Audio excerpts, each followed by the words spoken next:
Wrapping up the year in payroll involves crucial final steps to ensure a clean close and a smooth start to the new year. Let's break it down. Welcome back to Guide with Samuel. Here's the simple way to process it. First, confirm all payrolls for the year are finalized and paid.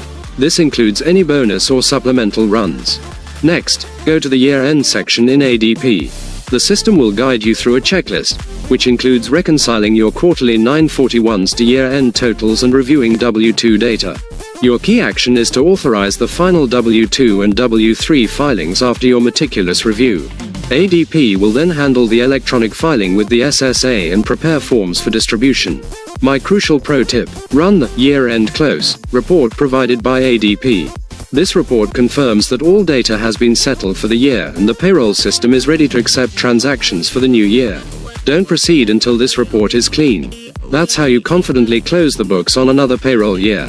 Do you start your year-end process in December, or do you tackle it in January? Let me know your strategy in the comments. If comprehensive guides like this help you plan, subscribe for more. Thanks for watching. I'm Samuel, and I'll see you soon.